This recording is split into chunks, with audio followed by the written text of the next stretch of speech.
तो आगे शुरू करते हैं बच्चे लोग। कल मैंने कुछ चीज़ें बता दिया था। कल यहाँ पे मैंने स्टॉप किया था कुछ टेक्निकल वजह से। कल मैंने इसको कंटिन्यू नहीं कर पाया था। मोबाइल का चार्ज भी ख़त्म हो गया, मेमोरी भी फुल हो चुका था। ठीक है, तो अभी आज मैं इसे आगे कंटिन्यू कर रहा हूँ और शायद उम्मीद है कि कल वाला वीडियो आप सब लोगों को पसंद आया होगा और समझ में भी आया होगा। ठीक है, अभी देखिए, कल मैं यहाँ पे सवाल स्टार्ट किया था जिसमें कहा था, प्रश्न ये था कि आज मैंने आपको क्वेश्चंस भी सेंड कर दिया है, आप उसे व्हाट्सएप पे जाके देख लीजिए। तो क्वेश्चन ये था कि नीचे दी गई जानकारी के आधार पर बताइए कौन सा बिंदु अन्य दो बिंदुओं के मध्य है। यदि बिंदु एक रेखी न हो तो वैसा लिखिए। ठीक है, तो यहाँ पे देखिए क्या है। सबसे पहले यहाँ पे जैसे सवाल दिया हुआ है 7 PR 7 है, PQ 10 है और QR 3 है। मैंने कल कहा था कि सबसे पहले क्या करना, जो बड़ा नंबर होगा उसको लिख लेना। ठीक है, और बाकी जो दो छोटे नंबर हैं उनको जोड़ देना। ये बात समझ में, जो बड़ा है उसको एक तरफ कर लो और बाकी जो दो छोटे नंबर हैं उनको एक तरफ कर, उनको जोड़ लो। तो यहाँ पे हम लोग क्या करेंगे, PR और QR को जोड़ लेंगे। तो 7 और 3 कितने हो जाएंगे, 10। आई बात समझ में। अब देखिए ये दोनों बराबर है, ये भी 10 ये भी 10, तो इसलिए हम कह सकते हैं 10 बराबर है 10 के। इसलिए डिस्टेंस ऑफ PQ बराबर होगा distance of PR plus distance of QR के। समझो मैंने क्या किया, ये वाला नंबर इस पूरे के बराबर होगा। यहाँ पे भी मैंने वही किया है, ये वाला नंबर ये पूरे के बराबर हो गया। समझे। अब देखिए इसने कहा है कि मध्य बिंदु बताए, कौन सा बिंदु मध्य बिंदु होगा। सिंपल सी बात है, यहाँ देखो, इधर उधर कहीं जाओ मत। यहाँ देखो दो तीन तरीके हैं, यहाँ से भी पहचान सकते हो, यहाँ से पहचान सकते हो। यहाँ पे क्या है, PQ बराबर है, कौन सी बिंदु छूट रहा है, यहाँ पे PQ है, कौन सा बिंदु छूट रहा है, R छूट रहा है, मतलब कि R इसका मध्य बिंदु होगा। इसलिए लिखेंगे बिंदु R डिस्टेंस ऑफ PQ का मध्य बिंदु होगा।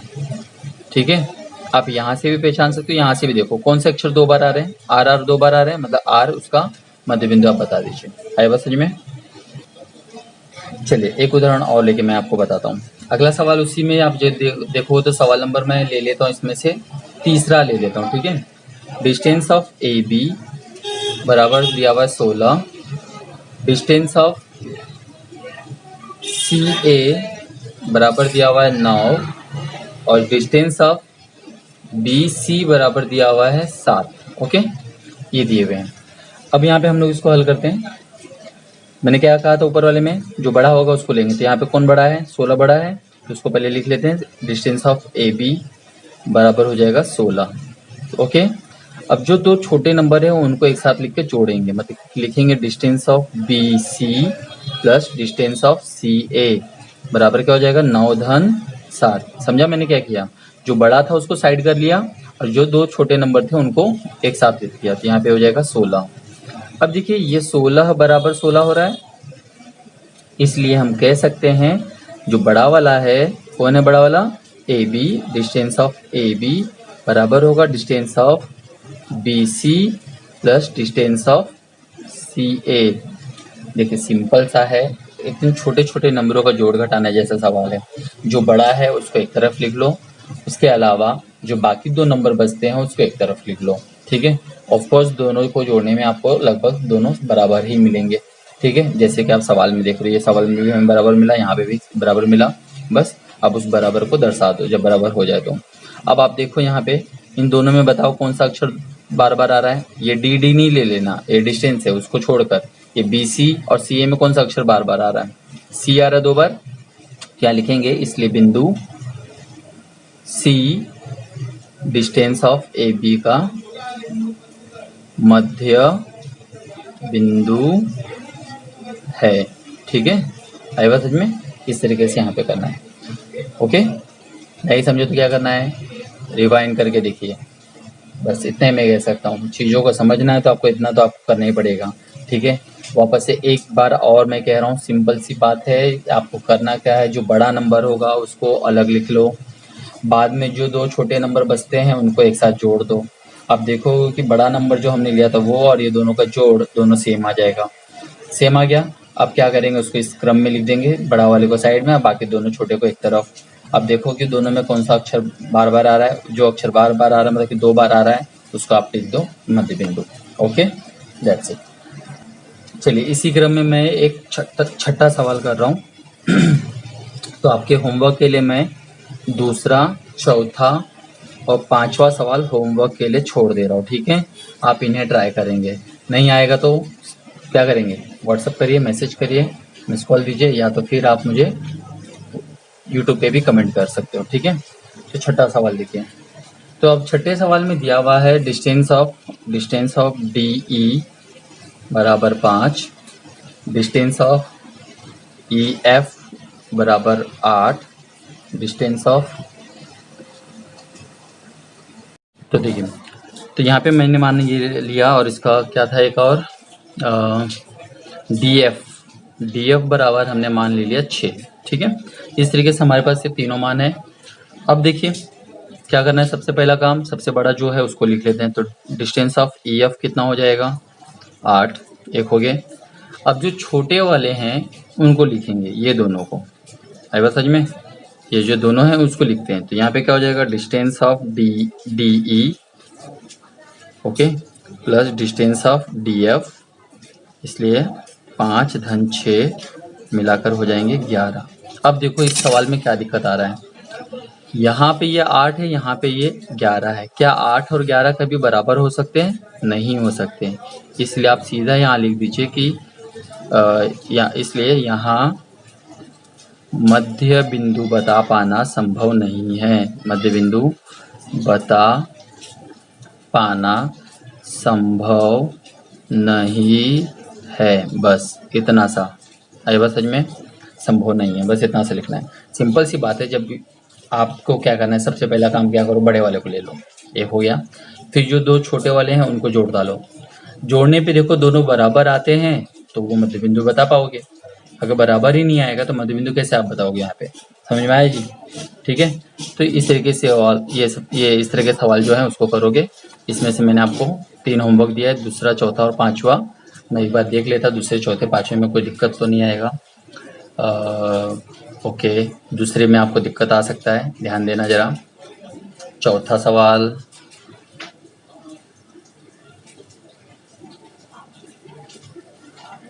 चलिए मैं इसमें का चौथा भी करके आपको बता देता हूँ। दूसरा और 5वां मैं आपके लिए होमवर्क छोड़ता हूँ, ठीक है।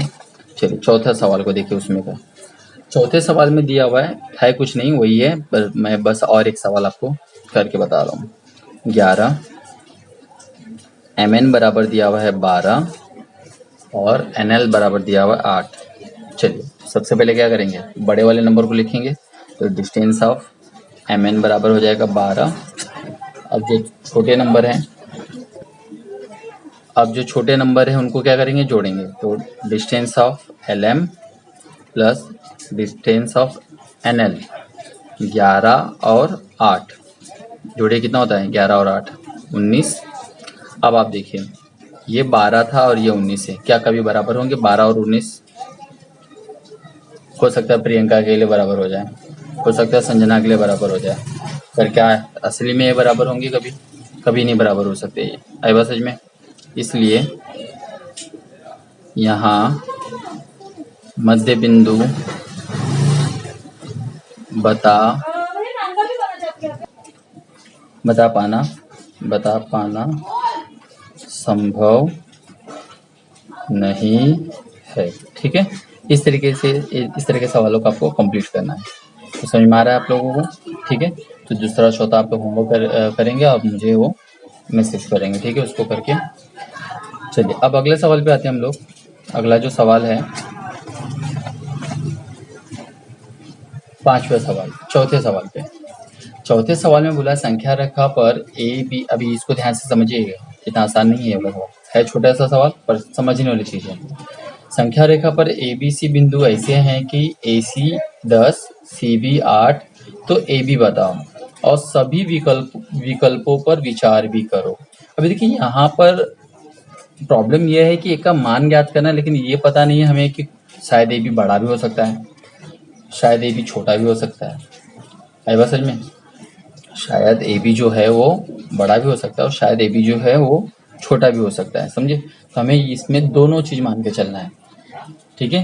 ये बड़ा भी हो सकता है क्योंकि आप आगे देखिए, आपको नोट करने के लिए आपको उन्होंने लिख के दिया है कि सभी विकल्पों पर विचार कीजिए, है बस समझ में। तो इस बात को जरूर ध्यान देना है आपको, ठीक है। तो देखिए स्टार्ट करते हैं चौथा सवाल, ध्यान दीजिएगा इसमें करेंगे कैसे। तो इस सवाल में यहाँ पे लिखा हुआ है डिस्टेंस ऑफ ए सी बराबर 10, डिस्टेंस ऑफ सी बी बराबर 8, डिस्टेंस ऑफ ए बी पूछा है, ए बी, ठीक है। तो यहाँ लिखते हैं माना distance of A B, distance of A B, distance of A C तथा डिस्टेंस ऑफ सी बी से छोटा है। अरे बस समझ में, मान लिया ये जो है वो दोनों से छोटे हैं, तो इसलिए, ठीक है, इसलिए अभी देखिए यहाँ पे इसको हल करते हैं। तो अगर ए बी छोटा हो जाए इन दोनों से तो सिंपल सी बात है ये बड़ा कहलाएगा, समझे। इसको अगर आप ये वाले को, अरे बस समझ में, बड़ा हो जाएगा। ए बी अगर मैं छोटा मान लूँ इसको, ए बी को, ये ए बी है, ठीक है, इसको अगर मैं मान लूँ तो ये बड़ा हो जाएगा, अरे बस समझ में। तो बड़े वाले को क्या करते हैं, पहले लिखते हैं, तो लिखेंगे इसलिए डिस्टेंस ऑफ ए सी बराबर distance of C B plus distance of A B, okay. अरे बस समझ में, जो बड़ा होगा उसको साइड में करिए और बाकी दो जो छोटे हैं उनको एक तरफ लिखिए। चलिए इसका मान है 10, इसका मान है 8, इसका मान हमें नहीं मालूम तो आप इसे डिस्टेंस ऑफ ए बी ही रहने दो या आप एक्स भी मान सकते हो। अब यहाँ पे देखिए ये क्या हो रहा है, जोड़ हो रहा है, यहाँ आ जाएगा तो क्या हो जाएगा, घटाना। इसलिए डिस्टेंस ऑफ ए बी बराबर क्या हो जाएगा, 10 ऋण 8, डिस्टेंस ऑफ ए बी बराबर हो जाएगा 2, ठीक है। ये था एक क्रम।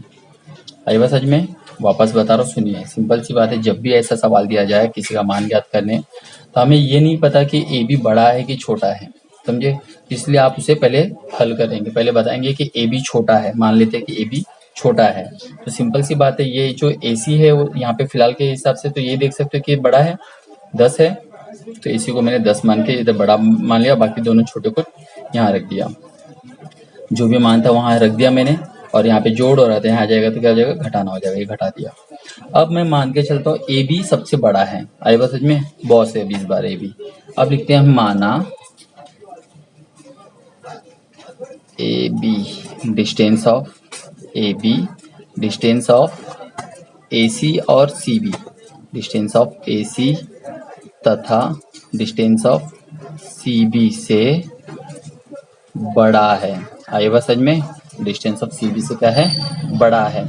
तो अब क्या हो जाएगा इस सवाल में, जो बड़ा है उसको पहले लिखेंगे, डिस्टेंस ऑफ ए बी बराबर, इसलिए डिस्टेंस ऑफ ए बी बराबर distance of A C plus distance of C B, okay.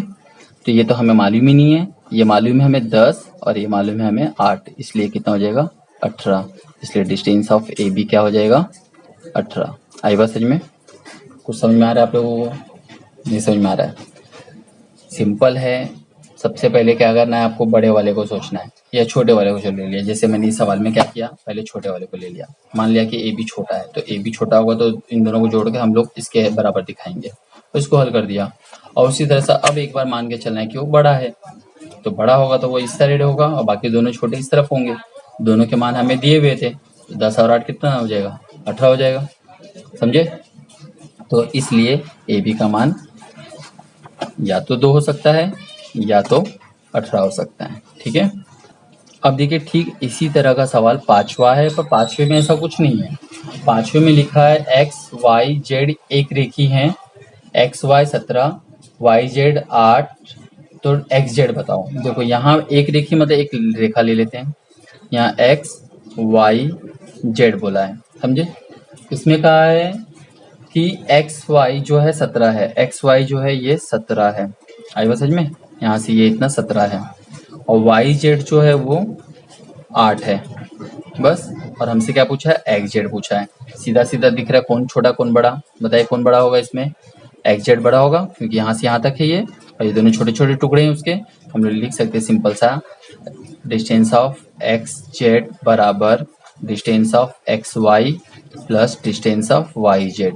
समझे, जो बड़ा है उसको साइड में लिख दिया। अब क्या हो जाएगा, 17 धन 8 कर दीजिए, जोड़ी कितना हो जाएगा 25। बस ये था सवाल में, समझा।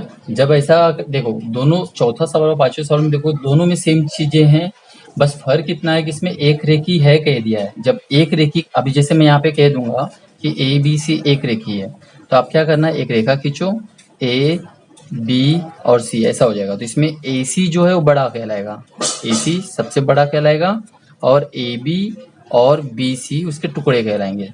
आई बात समझ में। और देखिए, अगर मैं यहाँ पे कहता हूँ कि पी क्यू आर जो है एक रेखी है, तो कोई भी एक रेखा में पी क्यू अगर एक रेखी है तो यहाँ पे क्या हो जाएगा, पी आर सबसे बड़ा कहलाएगा, और उसके टुकड़े कौन कहलाएंगे, पी क्यू कहलाएंगे और क्यू आर कहलाएंगे। समझा। तो इस तरीके से सवालों को आप आसानी से हल कर सकते हो। छोटे बड़े कुछ चीजें हैं, छोटी छोटी चीजें ध्यान रखिएगा, आपको जो सवाल है वो आराम से समझ में आएगा। ठीक है। अगला सवाल है 6 नंबर। 6 में 3 सवाल दिए हुए हैं, छठे में 1 2 3 करके लिखा है, आकृति बनाकर प्रश्नों के उत्तर लिखो। आकृति बनाकर, और यहाँ देखो एक चीज लिखा हुआ है ए डैश बी डैश सी, इसका मतलब एक रेखी ही होता है। ठीक है जी, ए डैश बी डैश सी। तो यहाँ पे ए बी सी एक रेखी है, ए सी 11 बी सी 6.5, तो ए बी बताओ। ये ठीक सेम टू सेम डिक्टो आप पांचवे का कॉपी कर सकते हो, पांचवे की तरह है डिक्टो। ठीक है, सेम टू सेम। तो इसके अंदर सवाल जो है वो 1 2 3 4 3 है, तो मैं एक काम करता हूँ, पहला छोड़ देता हूँ, चलो तीनों कर देता हूँ, आप भी क्या याद रखेंगे। ठीक है, चलिए ओके, जाने देते हैं। संजना का मुंह देखकर पूरा ही कर देते हैं, उसका मुंह देख के पता चल रहा है कि उसको कुछ नहीं समझ में आया। ठीक है, चलिए देखते हैं, पहले ही सवाल देखते हैं। यहाँ लिखा हुआ है आकृति बनाकर, तो आकृति बना लेते, एक रेखा खींच लो, ए बी सी। ठीक है, अब आकृति के अनुसार ही करना है हमें। तो देखिए क्या कहा है, ए सी जो है, ए सी पेंसिल से बनाइएगा आप आकृति, और उसके यहाँ पे ऐसा एक तीर बनाइएगा, यहाँ लिख दीजिएगा 11, ए सी 11 है, और बी सी जो है 6.5 है। ठीक है, बी सी 6.5 है।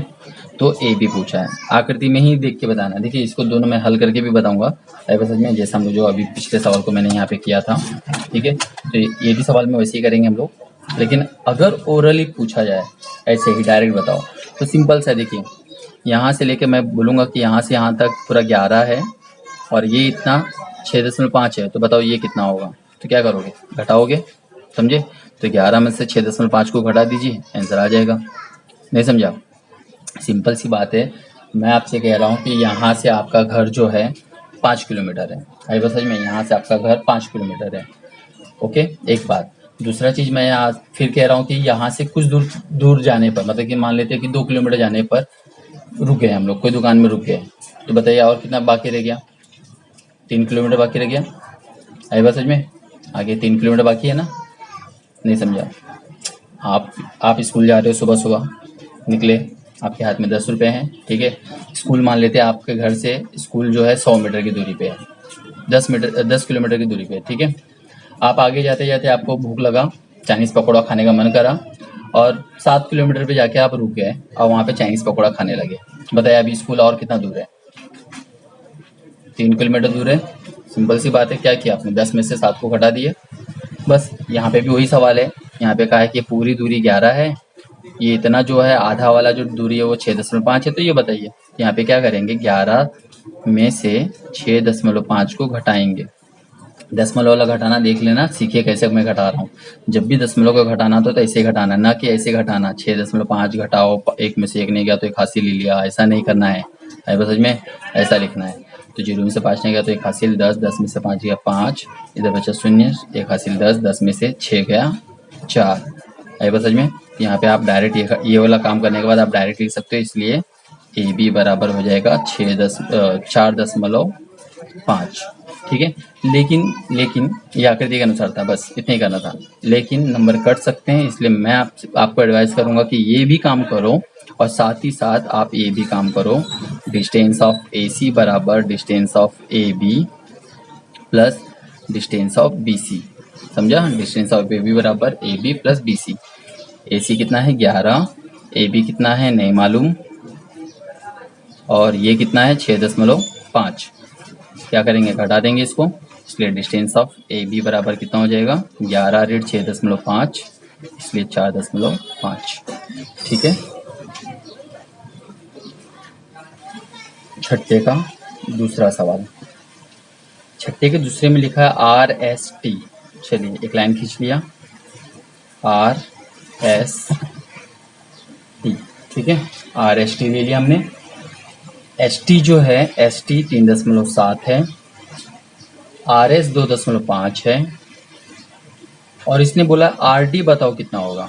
आर टी बताना है, अब ये तो बता ही सकते हो, सिंपल सी बात है। मैं यहाँ से आपको कहूँ कि 20 मीटर आगे जाओ, गए, उसके बाद मैं बोलूँ कि 15 मीटर और आगे जाओ, 20 मीटर आगे जाओ, उसके बाद मैं कहूँ 15 मीटर और आगे जाओ, तो बताओ कितना गए, दोनों जोड़ दोगे।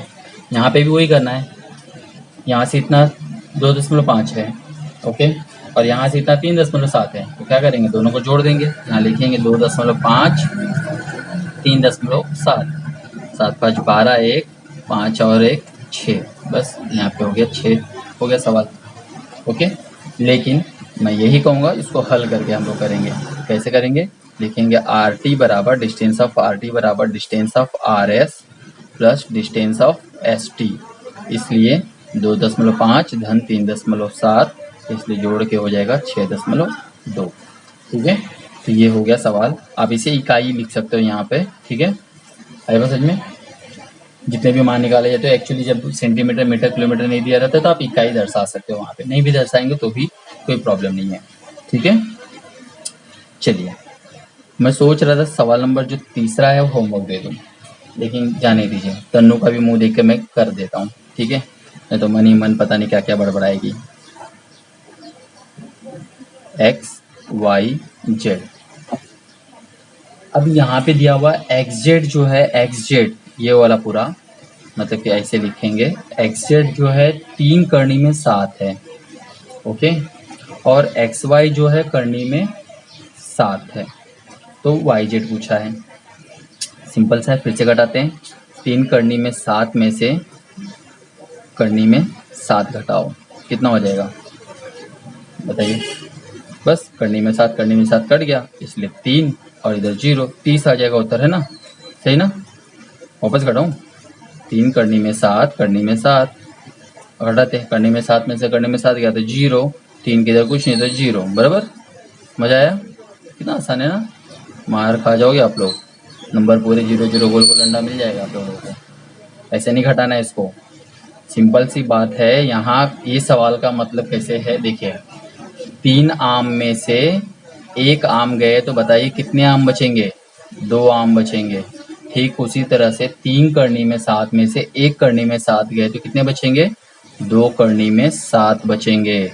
समझा, आए बस समझ में, नहीं समझ में आया भाई, सिंपल सी बात है। 5 संतरे में से मैं 2 संतरा तन्नू को दे दूं, सपना राव को दे दूं, आए बस समझ में, तो कितने बचेंगे, 3 बचेंगे। 5 में से 2 खा गए सपना राव ने, आए बस समझ में, अकेले अकेले ही, हम लोग को तो दी भी नहीं। ठीक है, तो कितने बचेंगे, 3 संतरे बचेंगे। ठीक यहाँ पे भी वही है, 3 करनी में से 1 करनी, 3 करनी में से 1 करनी में 7 घटेगा तो बचेगा 2 करनी में 7, समझे। तो देखिए ये सवाल मैंने आपको इसके मान कैसे हल करना है ये बता दिया हूँ, बाकी जो तरीके से हल करना है ये आप करके बताएंगे। ठीक है, ठीक है, बस इसी वजह से मैंने ये सवाल को किया है कि इसके जो मान यहाँ पे दिए हुए हैं ये आपको कंफ्यूज करता था। बाकी जो पैटर्न है, जो तरीका है सवाल करने का, जो अभी आपको मैंने सवाल नंबर पहले और दूसरे में जो मैंने आपको बताया वही तरीके से करोगे। तो इतना होमवर्क है, इसको करने का जो तरीका है वो आप होमवर्क में मुझे करके दिखाओगे, आई बात समझ में। ठीक है, ओके, तो उम्मीद है आप लोगों को समझ में आ रहा होगा। देखिए जब तक आप चीज़ों को प्रैक्टिस नहीं करेंगे सवाल नहीं समझ में आने वाली है। ठीक है, तो कोशिश करिए, मैं समझ सकता हूँ आपका डेटा बहुत खर्च होता होगा, ऐसे चीज़ों में नुकसान आपका होता है, पर क्या करेंगे, पढ़ाई करना है तो ऐसे ही करना है। लेकिन आपको डेटा बचाने के लिए भी मैंने आइडिया दे रखा है, आप उस आइडिया को फॉलो करिए, समझिए, डेटा को डाउनलोड करिए, जो वीडियोज़ होते हैं यूट्यूब वाले उसको डाउनलोड कर लीजिए, और ऑफलाइन में आराम से आप अपने मोबाइल के डेटा को बचाकर मेरे वीडियोज़ को जितना चाहिए उतने बार देखिए। हाँ, डेटा एक अच्छी क्वालिटी में डाउनलोड करना, 360 या फिर 720 में डाउनलोड करना तो अच्छा रहेगा, नहीं तो सब वेस्ट हो जाएगा। आए बस समझ में? ठीक है, एक आखिरी सवाल इसमें का है 7वां, 3 अरेखीय बिंदुओं से कौन सी आकृति बनती है? 3 अरेखीय बिंदुओं से कौन सी आकृति बनती है? तो बस ये आपको बनाना है और यहाँ पे ये 3 अरेखीय बिंदुओं से कौन सी आकृति बन रही है बताइए, क्या बन रहा है? त्रिभुज। ठीक है, ठीक है, तो आपको इस तरीके से बनाना है। ठीक है, ये इस तरह से आपको 3 अरेखीय बिंदु हैं, तो आप ये रेखा को मिला दो, ये बिंदु को मिला दो और ये वाले को मिला दो। और कोई मिला रहा है, मिला सकते हो, नहीं मिला सकते हो, बस ये आकृति बताइए कैसी बन रही है, त्रिभुज बन रही है। तो ये था 1.1, समझे? देखिए सवाल बहुत छोटे छोटे थे, चाहता तो मैं आपको एक वीडियोस में ही पूरे कंप्लीट करके बता देता, लेकिन समझाना इंपॉर्टेंट है, बताना इंपॉर्टेंट है, क्योंकि सब बच्चे एक समान नहीं है। ठीक है, सबको समझना जरूरी है, इसलिए आराम आराम से चलते हैं, कोई घाई तो पड़ी नहीं है, अभी हमें आराम से कर सकते हैं। अब इसके बाद जो है 1.2 है, 1.2 में भी कुल मिला के 6 सवाल दिए हुए हैं। ठीक है, लेकिन आधे से ज़्यादा सवाल हम लोग ने 1.1 में ही कर लिया है, 1.2 में भी वही दूरी ही निकालना है। आए बात समझ में? तो मुझे नहीं लगता कि आपको उसमें ज़्यादा प्रॉब्लम आएगा, उसमें भी सेम दूरी निकालना है, तो हम लोगों अगले सेशन में देखेंगे उसको। ठीक है।